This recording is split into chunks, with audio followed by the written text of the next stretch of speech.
Hello friends, welcome and welcome back to my YouTube channel. तो आज के इस वीडियो में हम देखने वाले हैं बहुत ही ज़्यादा इंपॉर्टेंट टॉपिक के बारे में। तो हमारा आज का टॉपिक है क्लास 12 बायोलॉजी 2024। ठीक है, पूरे बुक के सबसे ज़्यादा महत्वपूर्ण क्वेश्चंस को आज के इस वीडियो में हम देखने वाले हैं। ठीक है, 50 बहुविकल्पी प्रश्नों को आज के इस वीडियो में हम समझेंगे, जो कि हर साल बोर्ड एग्जाम में आते हैं। ठीक है, इनको हमने previous year paper, model paper, unsolved paper से छांट के आपके लिए निकाले। ठीक है, अगर आपने इन 50 क्वेश्चंस को तैयार कर लिया तो आप आसानी से 10 नंबर, जो कि 10 नंबर के बहुविकल्पी प्रश्न पूछे जाते हैं, आप आसानी से कंफर्म कर पाएंगे। ठीक है, तो चलिए बिना आपका टाइम वेस्ट किए स्टार्ट करते हैं हमारे 50 बहुविकल्पी प्रश्न, जो कि हर साल बार बार बोर्ड एग्जाम में पूछे जाते हैं और बहुत ही ज़्यादा इंपॉर्टेंट है। ठीक है, तो देख सकते हैं आप, पहला हमारा क्वेश्चन है, निम्नलिखित में से कौन सी वायु परागकण की विशेषता नहीं है। ठीक है, निम्न में से कौन सी वायु परागकण की विशेषता नहीं है। पहला नंबर विकल्प है हल्के परागकण, दूसरा है बेहतर अनावृत पुंकेसर, या फिर वृहत एवं पिच्छ वर्तिकाग्र, या फिर असंख्य बीजांड। ठीक है, तो कौन से वायु परागकण की विशेषता नहीं है, तो ये तीनों हल्के परागकण, वृहत एवं पिच्छ वर्तिकाग्र, बेहतर अनावृत पुंकेसर, ये सब वायु के परागकण की विशेषता है। और केवल जो आपका असंख्य बीजांड है, ये जो आपका असंख्य बीजांड है, ये क्या है, ये वायु वाले परागकण की विशेषता नहीं है। ठीक है, तो हमारा विकल्प 4 सही हो जाएगा। हमारा अगला क्वेश्चन है, दात्र कोशिका अरक्ता ग्लूटामिक अम्ल के निम्नलिखित में से किस एमिनो अम्ल के प्रतिस्थापन से होता है। ठीक है, दात्र कोशिका अरक्ता ग्लूटामिक अम्ल निम्न में से किस एमिनो अम्ल के प्रतिस्थापन से होता है क्या। ठीक है, विकल्प आपका पहला है लाइसिन से, मेथायोनीन से, या फिर सेरीन से, या फिर वैलिन से। ठीक है, तो ये जो दात्र कोशिका अरक्ता ग्लूटामिक अम्ल है वो वैलिन से होता है। ठीक है, किसके प्रतिस्थापन से होता है, किस अमीनो अम्ल के, वैलिन नामक अमीनो अम्ल के प्रतिस्थापन से होता है। ठीक है, विकल्प आपका तीसरा सही हो जाएगा। हमारा अगला क्वेश्चन है, प्रत्येक प्रतिरक्षी अणु में कितने पेप्टाइड बंध होते हैं। ठीक है, किसी भी प्रतिरक्षी अणु में कितने पेप्टाइड बंध होते हैं। विकल्प आपका एक है 6, दूसरा है 4, तीसरा है 2, चौथा है 1। ठीक है, तो किसी भी प्रतिरक्षी अणु में 4 पेप्टाइड बंध होते हैं। ठीक है, कितने पेप्टाइड बंध होते हैं, 4 पेप्टाइड बंध होते हैं, इसीलिए विकल्प हमारा दूसरा सही हो जाएगा। अगला हमारा क्वेश्चन है, बायोरिएक्टर में वृद्धि के लिए कायम रखने वाली अनुकूलतम परिस्थितियों में से कौन सी परिस्थिति नहीं होती है। ठीक है, क्या तापमान नहीं होता, क्या विटामिन नहीं होता, या फिर लवण नहीं होता है, या फिर उपयुक्त में से कोई नहीं होता है। ठीक है, तो बायोरिएक्टर में वृद्धि के लिए कायम रखने वाली अनुकूलतम परिस्थितियों में से कौन सा नहीं होता, इसका आंसर हो जाएगा उपयुक्त में से कोई नहीं। ठीक है, इन तीनों में कोई नहीं होता है जो कि बायोरिएक्टर की वृद्धि की अनुकूलतम परिस्थितियों में नहीं हो। ठीक है, तो इन तीनों में से कोई भी नहीं होगा। अगला हमारा क्वेश्चन है, बीजांड का वह स्थान, बीजांड का वह स्थान जहां बीजांड वृत्त से जुड़ा होता है उसे क्या कहते हैं। ठीक है, बीजांड का वह स्थान जो कि बीजांड वृत्त से जुड़ा होता है उसे क्या कहा जाता है। ठीक है, निभाग यानी चलाजा, नाभिका, हाइलम, या फिर केंद्रक, या फिर माइक्रोपाइल। ठीक है, तो जो बीजांड का स्थान होता है, जिसे जो कि बीजांड वृत्त से जुड़ा होता है, उसे कहा जाता है नाभिका या हाइलम। ठीक है, विकल्प आपका दूसरा सही हो जाएगा। अगला हमारा क्वेश्चन है, द्विनिषेचन क्रिया होती है, द्विनिषेचन की क्रिया क्या होती है, शैवालों में होती है, या फिर ब्रायोफाइटस में होती है, या फिर अनावृत बीजी पौधों में होती है, या फिर आवृत बीजी पौधों में होती है। तो जो द्विनिषेचन की क्रिया है वो किस में होती है, आवृत बीजी पौधों में होती है। द्विनिषेचन की क्रिया आवृत बीजी पौधों में होती है, इसीलिए हमारा विकल्प 4 सही हो जाएगा। हमारा अगला क्वेश्चन है, भ्रूणपोष की कोशिकाएं होती हैं, भ्रूणपोष की कोशिकाएं क्या होती हैं, क्या वो अगुणित होती हैं, या फिर द्विगुणित होती हैं, या फिर त्रिगुणित होती हैं, या फिर चौगुणित होती हैं। भ्रूणपोष की जो कोशिकाएं होती हैं वो त्रिगुणित होती हैं, इसीलिए विकल्प 3 सही हो जाएगा। अगला हमारा क्वेश्चन है, सेल्विया में परागकण होता है, सेल्विया में कौन सा परागकण होता है, क्या जल द्वारा उसमें परागकण पहुंचाया जाता है। पहली बात तो हम आपको बता दें कि जो कीटाणु होते हैं वो क्या होते हैं, वाहक होते हैं। ठीक है, और जो वही क्या करते हैं, जो परागकण है वो यहाँ से वहाँ उनका ही काम होता है कि वो परागकण पहुँचाएं, ठीक है। तो सैल्विया में जो परागकण होता है वो जल द्वारा होता है, पहुँचता है, या फिर वायु द्वारा, या फिर कीटों के द्वारा, या इनमें से कोई नहीं। तो सैल्विया नामक जो पौधा है उसमें जो परागकण आता है, उसमें जो परागकण उपस्थित होता है वो किसके द्वारा लाया जाता है? कीटों के द्वारा, यानी जो उसमें छोटे छोटे कीड़े होते हैं उनके द्वारा उसमें परागकण लाया जाता है। इसीलिए विकल्प 3 सही हो जाएगा। हमारा अगला क्वेश्चन है प्रतिमुखी कोशिकाएं। जो प्रतिमुखी कोशिकाएं होती हैं वह होती हैं और वो कहाँ उपस्थित होती हैं? क्या वो निभागीय छोर में उपस्थित होती हैं, या अंड द्वार के छोर पे उपस्थित होती हैं, या फिर मध्य भाग में, या फिर इनमें से कोई नहीं? तो जो प्रतिमुखी कोशिकाएं होती हैं वो निभागीय छोर पे उपस्थित होती हैं। कहाँ उपस्थित होती हैं? निभागीय छोर पर उपस्थित होती हैं। इसीलिए विकल्प 1 सही हो जाएगा। अगला हमारा क्वेश्चन है टेम्पिटम परत का कार्य क्या होता है? टेम्पिटम परत का कार्य क्या होता है? क्या वो परागकणों को नष्ट करना टेम्पिटम परत का कार्य होता है, या फिर अंतःस्थलीयम का निर्माण करना टेम्पिटम परत का कण होता है, या फिर परागकणों का पोषण करना इसका काम होता है, या फिर परागकणों का निर्माण करना टेम्पिटम परत का कार्य होता है? तो इसका कार्य होता है परागकणों का पोषण करना, ठीक है, ये इसका काम होता है। इसलिए विकल्प 4 सही हो जाएगा। अगला हमारा क्वेश्चन है अनावृत बीजी पौधों में पुंकेसर है, ठीक है। अनावृत बीजी पौधों में पुंकेसर कौन सा होता है? क्या मादा जननांग अनावृत बीजी में पुंकेसर है, या फिर नर जननांग, ठीक है, या फिर का व खा दोनों, या फिर इनमें से कोई नहीं, ठीक है। तो अनावृत बीजी पौधों में नर जननांग पुंकेसर उपस्थित होता है। इसीलिए विकल्प 2 सही हो जाएगा। अगला हमारा क्वेश्चन है एक प्रारूपी आवृत बीजी भ्रूणकोश परिपक्व होने पर होता है, ठीक है। एक प्रारूपी आवृत बीजी भ्रूणकोश परिपक्व होने पर क्या होता है? तो उसमें क्या उपस्थित होती है? 7 केंद्रीय व 8 कोशिकी, या फिर 7 केंद्रीय 7 कोशिकी, या फिर 8 केंद्रीय 8 कोशिकी, या फिर 8 केंद्रीय 7 कोशिकी, ठीक है। तो सबसे पहले हम आपको बता दें कि इसमें 8 केंद्रीय और 7 कोशिकी परिपक्व होते हैं, ठीक है। भ्रूणकोश में 8 केंद्रीय व 7 कोशिकाएं उपस्थित होती, इसीलिए विकल्प 4 हमारा सही हो जाएगा, ठीक है। अगला क्वेश्चन क्या बोल रहा है? अगला हमारा क्वेश्चन है स्त्री में अंतरोपण के समय भ्रूण किस अवस्था में होता है? स्त्री में अंतरोपण के समय भ्रूण किस अवस्था में होता है? क्या वो मोरुला के रूप में होता है, या फिर ब्लास्टुला के रूप में होता है, या फिर गैस्टुला के रूप में होता है, या न्यूरुला के रूप में होता है, ठीक है। तो स्त्री में अंतरोपण के समय जो भ्रूण होता है वो ब्लास्टुला के रूप में उपस्थित होता है। इसीलिए विकल्प 2 सही हो जाएगा। अगला हमारा क्वेश्चन है एंड्रोजेंस। एंड्रोजेंस स्रावित होता है, एंड्रोजेंस किसके माध्यम से स्रावित होता है? क्या वो लीडियम कोशिकाओं के द्वारा स्रावित होता है, या फिर सर्टोली कोशिकाओं के द्वारा, या फिर स्पेमेडिरस के द्वारा, या फिर इनमें से किसी के द्वारा? तो ये जो एंड्रोजेंस है वो आपका लीडियम कोशिका के द्वारा स्रावित होता है, ठीक है। एंड्रोजेंस लीडियम कोशिकाओं के द्वारा स्रावित होता है। इसीलिए विकल्प 1 सही हो जाएगा। अगला हमारा क्वेश्चन है स्त्रियों में आवर्त चक्र मेंस्ट्रुअल साइकिल सामान्यता होता है, ठीक है। स्त्रियों में जो आवर्त चक्र होता है जिसको बोला जाता है मेंस्ट्रुअल साइकिल, वो सामान्यता कितने दिन का होता है? क्या 10 से 11 दिन का होता है, या फिर 28 से 29 दिन का होता है, या 25 से 26 दिन का होता है, या फिर 27 दिन का होता है? तो ठीक है, तो ये जो मेंस्ट्रुअल साइकिल है वो 28 से 29 दिन का होता है, ठीक है। विकल्प आपका 2 सही हो जाएगा। हमारा अगला नंबर क्वेश्चन है आनुवंशिकी। आनुवांशिकी जीव विज्ञान की एक शाखा है। आनुवांशिकी जीव विज्ञान की एक शाखा है जिसके अंतर्गत किसका अध्ययन किया जाता है? आनुवांशिकता एवं विभिन्नता का, आनुवांशिकता एवं उत्परिवर्तन का, या फिर सामान्यताओं एवं विषमानताओं का, या फिर उद्विकास एवं संरक्षण का, ठीक है।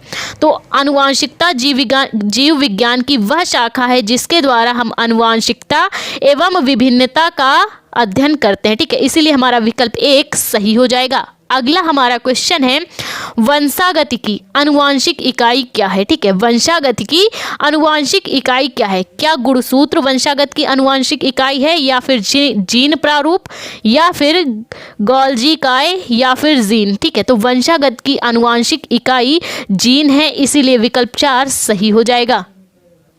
अगला हमारा क्वेश्चन है श्वेत रुधिर कणिकाओं के अति उत्पादन के परिणाम स्वरूप क्या होता है? ठीक है, ये जो श्वेत रुधिर कणिकाओं से जो रोग उत्पन्न होता है, ठीक है, अति उत्पादन से, ठीक है, अधिक होने से, इन कणिकाओं का अधिक उत्पादन होने से कौन सा रोग होता है? ठीक है, क्या थ्राइम्बोसाइटोपिया रोग होता है, या ल्यूकीमिया, या फिर हीमोफीलिया, या फिर उपयुक्त में से सभी?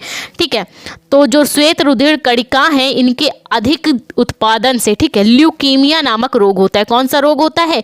ल्यूकीमिया नामक रोग होता है, इसीलिए विकल्प हमारा दूसरा सही हो जाएगा। अगला हमारा क्वेश्चन है मंगोली जड़ता। मंगोली जड़ता रोग किसके कारण होता है? ये जो मंगोली जड़ता नामक रोग है वो किसके द्वारा उत्पन्न होता है? ठीक है, लिंग गुणसूत्रों की एकल सूत्रता के कारण, या फिर 21वीं जोड़ी के अलिंग सूत्रों की एक सूत्रता के कारण, या फिर लिंग गुणसूत्रों की एकादि सूत्रता के कारण, या फिर 21वीं जोड़ी के अलिंग सूत्रों की एकादि सूत्रता के कारण। तो ये जो मंगोली जड़ता नामक रोग है वो 21वीं जोड़ी के अलिंग सूत्रों की एकादि सूत्रता के कारण उत्पन्न होता है, इसीलिए विकल्प 4 सही हो जाएगा।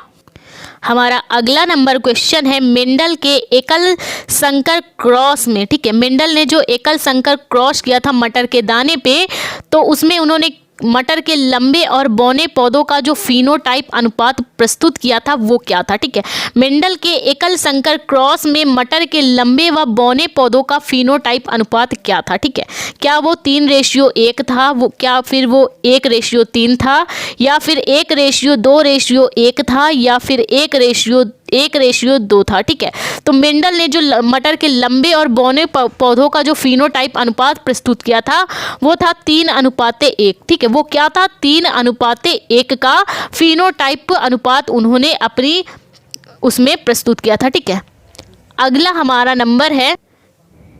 हमारा क्वेश्चन है कौन सा आनुवांशिक विकार 21वें क्रोमोसोम की त्रिसूत्रता के कारण होता है?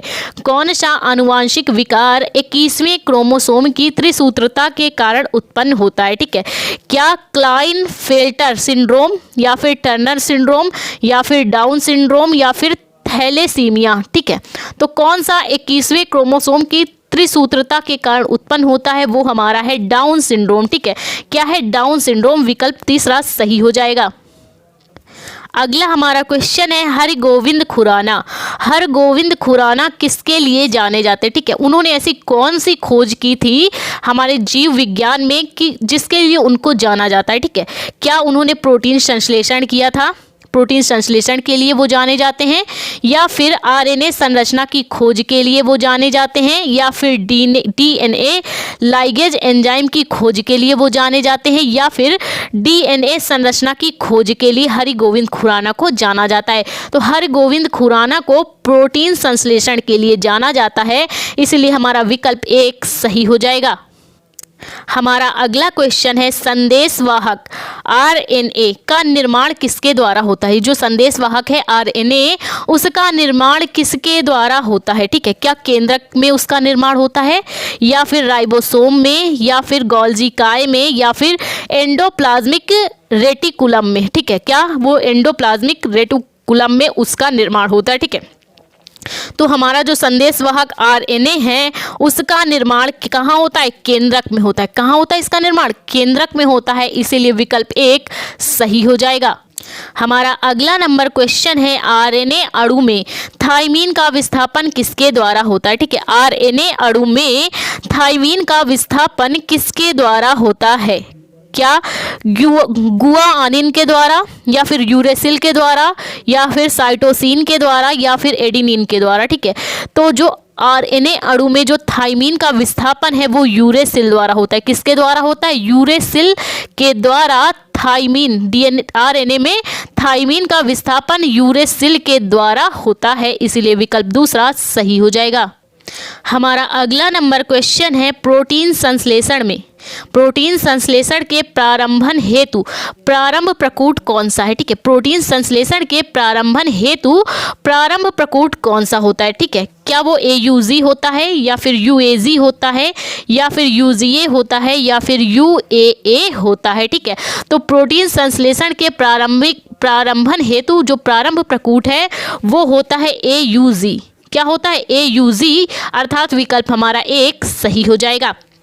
अगला है हमारा मिलर ने जो प्रयोग किया था, ठीक है, मिलर के प्रयोग में हाइड्रोजन, अमोनिया तथा मेथेन में उन्होंने क्या अनुपात प्रस्तुत किया था, ठीक है।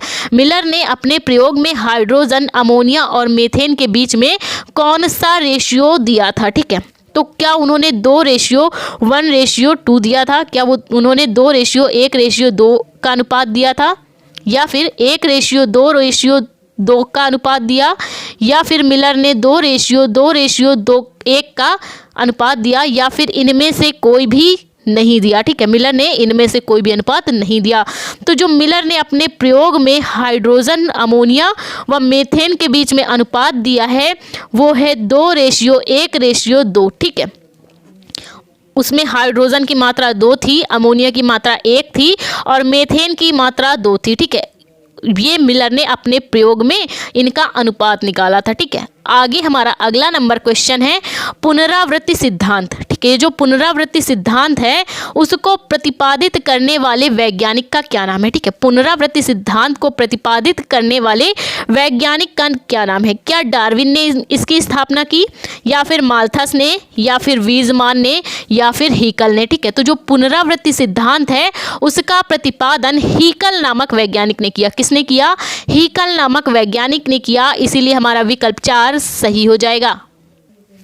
हमारा अगला नंबर क्वेश्चन है निम्नलिखित में से किसका सिद्धांत जीवन की उत्पत्ति से संबंधित नहीं है? कौन सा ऐसा सिद्धांत है जिसका जो संबंध है वो जीवन की उत्पत्ति से नहीं है, ठीक है। स्टेनले मिलर, क्या इसका संबंध जीवन की उत्पत्ति से नहीं है? या फिर AI ओपेरिन, क्या इसका संबंध जीवन की उत्पत्ति से नहीं है? या फिर JBS हेल्डेन, क्या इसका संबंध जीवन की उत्पत्ति से नहीं है? या फिर माल्थस, ठीक है। तो हम आपको बता दें Stanley Miller, AI Oparin, JBS हेल्डेन, इनका तीनों का संबंध जीवन की उत्पत्ति से है। इन तीनों का ही संबंध ही जीवन की उत्पत्ति से है। और ये जो आपका माल्थस है इसका संबंध जीवन की उत्पत्ति से नहीं है। इसीलिए हमारा विकल्प 4 सही हो जाएगा। हमारा अगला नंबर क्वेश्चन है प्राकृतिक चयन, यानी प्राकृतिक चयन वर्ण का सिद्धांत किसने प्रतिपादित किया, ठीक है। जो प्राकृतिक चयन है वर्ण, उसका सिद्धांत किसने प्रतिपादित किया? क्या लैमार्क ने इसका प्रतिपादन किया, या फिर डार्विन ने, या फिर वेलेस ने, या फिर ह्यूगो डी व्रीज ने, ठीक है। तो जो प्राकृतिक चयन वर्ण का सिद्धांत है उसको डार्विन ने प्रतिपादित किया। किसने प्रतिपादित किया? डार्विन ने प्रतिपादित किया। इसीलिए विकल्प दूसरा सही हो जाएगा। डार्विन फिंचेज उदाहरण है। डार्विन फिंचेज किसका उदाहरण है? अनुकूली विकिरण का, या जेनेटिक ड्रिफ्ट का, अनुकूली अभिसरण का, या इनमें से किसी का भी नहीं, ठीक है। तो जो डार्विन फिंचेज है वो अनुकूली विकिरण का उदाहरण है। इसीलिए विकल्प हमारा 1 सही हो जाएगा। हमारा नेक्स्ट क्वेश्चन है निद्रा रोग, ठीक है। ये जो निद्रा रोग है जिससे इंसान को नींद आती है वो किस जंतु के काटने से होती है, ठीक है। जो निद्रा रोग है किस कीटाणु के काटने से जो आदमी है उसको दिन भर हर समय नींद सताती है, ठीक है।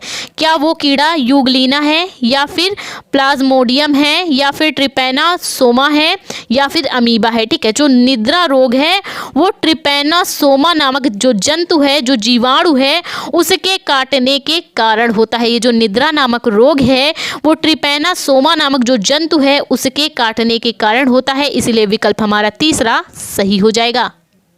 हमारा अगला नंबर क्वेश्चन है चिकनगुनिया, ठीक है। जो चिकनगुनिया विषाणु का वाहक कौन है, ठीक है। जो चिकनगुनिया है उस विषाणु के जो वाहक है वो कौन से है, ठीक है। चिकनगुनिया नामक जो रोग होता है वो मच्छरों के काटने से होता है, ठीक है। तो वो कौन से ऐसे मच्छर है जो जीवाणु है वो उसको जब हमारे शरीर में काटते हैं तो हमारे शरीर में उसका विष जो फैल जाता है, ठीक है।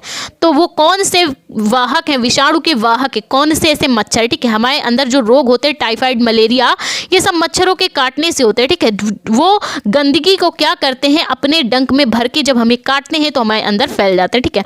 तो वो क्या क्यूलेक्स मच्छर है, या फिर एडीज मच्छर हैं, या फिर एनोफ्लीज मच्छर हैं, जिनके काटने से हमें चिकनगुनिया नामक रोग हो जाता है। ठीक है, तो वो कौन से हैं? एडीज मच्छर।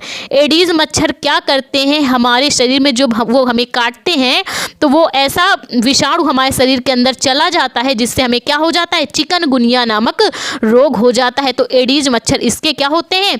वाहक होते हैं, इसीलिए विकल्प दूसरा सही हो जाएगा। अब हमारा अगला नंबर क्वेश्चन है पीत ज्वर।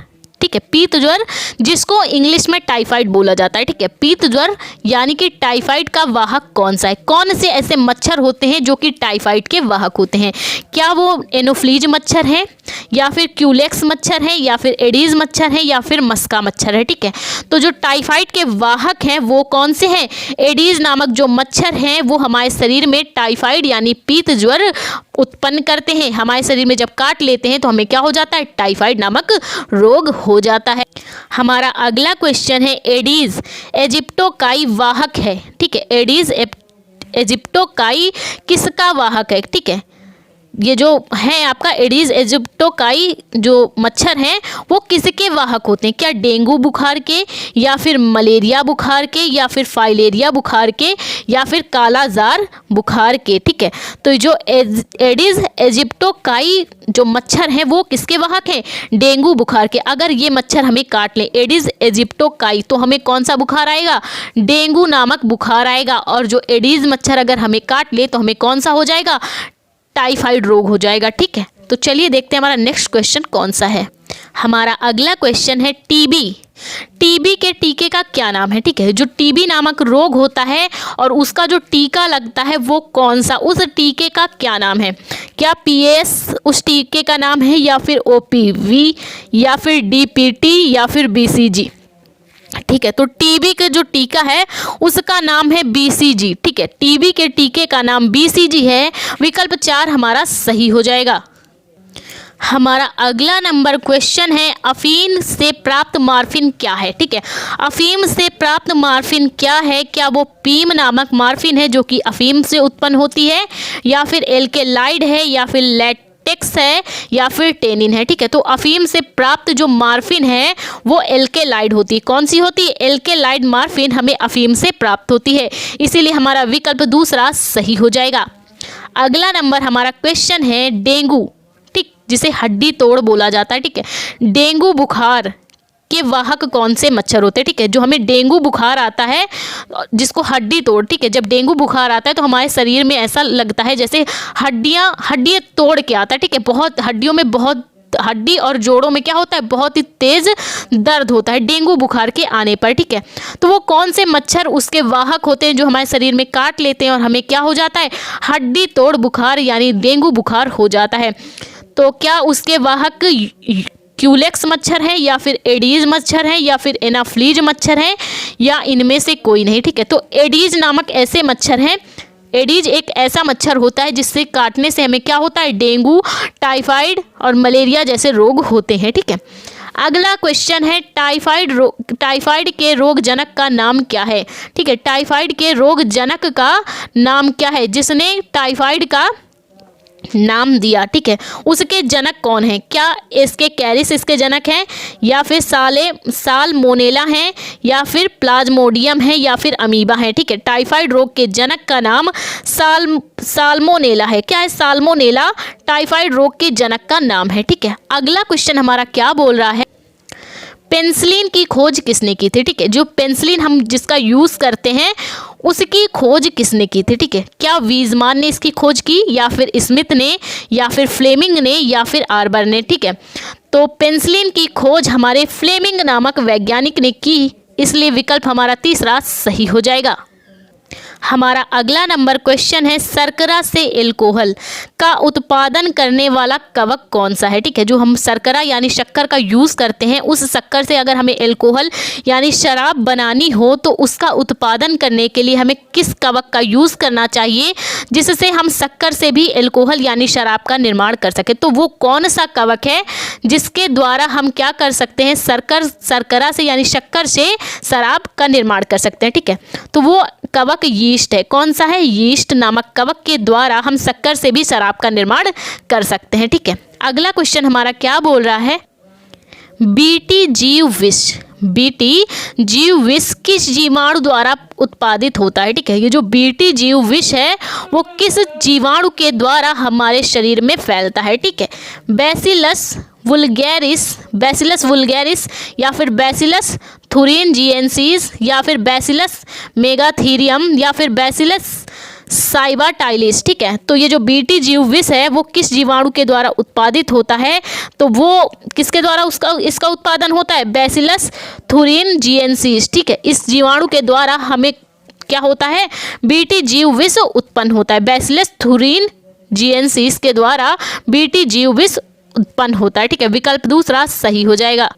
अगला हमारा क्वेश्चन है, निम्नलिखित में से कौन सा एक जैव निम्नीकरणीय जैव विघटित प्रदूषक है? ठीक है, निम्नलिखित में से कौन एक जैव निम्नीकरणीय जैव विघटित प्रदूषक है? क्या प्लास्टिक इसके प्रदूषक हैं, या फिर एस्बेस्टॉस, या फिर वाहित मल, या फिर ई कचरा? ठीक है, तो वाहित मल जो है वो एक जैव प्रदूषक है, जैव विघटित प्रदूषक है। वाहित मल जो है वो जैव विघटित प्रदूषक है, इसीलिए विकल्प हमारा तीसरा सही हो जाएगा।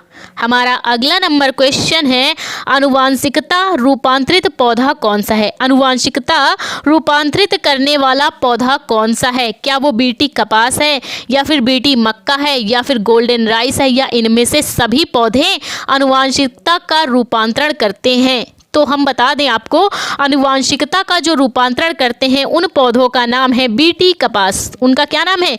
बीटी कपास नामक जो पौधे होते हैं वो आनुवांशिकता का क्या करते हैं? रूपांतरण करते हैं, इसीलिए हमारा विकल्प एक सही हो जाएगा।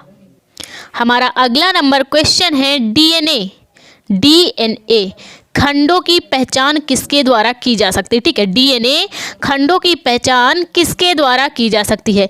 नॉर्दर्न ब्लोटिंग से, या फिर सदर्न ब्लोटिंग से, या फिर वेस्टर्न ब्लोटिंग से, या इनमें से सभी से डीएनए खंडों की पहचान की जा सकती है। ठीक है, तो जो डीएनए खंडों की पहचान करते हैं उनका नाम होता है सदर्न ब्लोटिंग। ठीक, उन सदर्न ब्लोटिंग के द्वारा हम डीएनए खंडों की पहचान करते हैं, विकल्प हमारा दूसरा सही हो जाएगा। हमारा अगला नंबर क्वेश्चन है, जीनी अभियांत्रिकी की नींव किस एंजाइम की खोज में पड़ी? जीनी अभियांत्रिकी की नींव किस एंजाइम की खोज में पड़ी है? प्रतिबंधन अंतः न्यूक्लियज, या फिर डीएनए लाइगेज, या फिर डीएनए गायरेज, या फिर डीएनए पॉलीमरेज? ठीक है, डीएनए लाइगेज द्वारा पड़ी है। ठीक है, हमारा अगला नंबर क्वेश्चन है, जेनेटिक इंजीनियरिंग का उपयोग किसके द्वारा होता है? ठीक है, जेनेटिक इंजीनियरिंग का उपयोग किसके द्वारा होता है? क्या कृषि के क्षेत्र में जेनेटिक इंजीनियरिंग का उपयोग होता है, या फिर परजीवी में, या फिर चिकित्सा के क्षेत्र में, या फिर उपयोग में से सभी में? ठीक है, तो जो लोग जेनेटिक इंजीनियरिंग करते हैं उनका उपयोग कृषि में भी होता है, परजीवी में भी होता है, चिकित्सा के क्षेत्र में भी होता है, अर्थात उपयोग में से सभी में होता है। ठीक है, विकल्प 4 हमारा सही हो जाएगा। हमारा अगला नंबर क्वेश्चन है, पौधों में अपतरणनाशी जीन कौन सा होता है? पौधों में अपतरणनाशी जीन कौन सा होता है? क्या वो सीटी होता है, या फिर एमटी होता है, या फिर बीटी होता है, या फिर जीएसटी होता है? ठीक है, तो पौधों में अपतरणनाशी जीन जीएसटी होता है। कौन सा होता है? जीएसटी नामक जीन पौधों में होता है। ठीक है, विकल्प 4 सही हो जाएगा।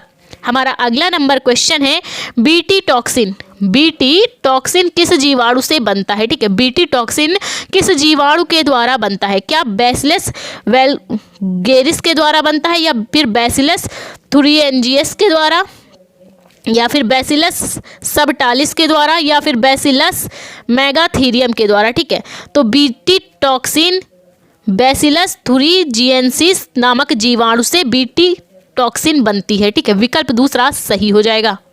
हमारा अगला नंबर क्वेश्चन है, पारिस्थितिक तंत्र से संबंधित भारतीय वैज्ञानिक कौन से हैं? ठीक है, पारिस्थितिक तंत्र से संबंधित भारतीय वैज्ञानिक कौन से हैं? क्या वो बीरबल साहनी हैं, या फिर राम उदार हैं, या फिर आर मिश्रा हैं, या फिर केसी मेहता पारिस्थितिकी तंत्र से संबंधित भारतीय वैज्ञानिक है? ठीक है, तो जो भारतीय वैज्ञानिक है जिन्होंने पारिस्थितिक तंत्र से संबंध रखा है वो है आर मिश्रा। क्या नाम है उनका? आर मिश्रा पारिस्थितिक तंत्र से संबंधित भारतीय वैज्ञानिक है। विकल्प हमारा दूसरा सही हो जाएगा। हमारा अगला नंबर क्वेश्चन है, पारिस्थितिक तंत्र में ऊर्जा का प्रवाह किसके द्वारा होता है। ठीक है, पारिस्थितिक तंत्र में जो ऊर्जा का प्रवाह होता है वो किसके द्वारा होता है। क्या वो एक दिशीय होता है, या फिर द्विदिशीय होता है, या फिर बहुदिशीय होता है, या ये सभी के द्वारा पारिस्थितिक तंत्र में ऊर्जा का प्रवाह होता है। ठीक है, तो पारिस्थितिकी तंत्र में ऊर्जा का प्रवाह एक दिशीय होता है। ठीक है, विकल्प एक सही हो जाएगा। तो ये थे हमारे क्लास 12 बायोलॉजी के पूरे बुक के 50 महत्वपूर्ण बहुविकल्पी क्वेश्चन जो कि हर साल बोर्ड एग्जाम में पूछे जाते हैं। तो आई होप आपको वीडियो अच्छा लगा हो, हर क्वेश्चन आपको समझ में आया हो तो प्लीज़ वीडियो को लाइक, हमारे चैनल को सब्सक्राइब करें। Thank you for watching this video.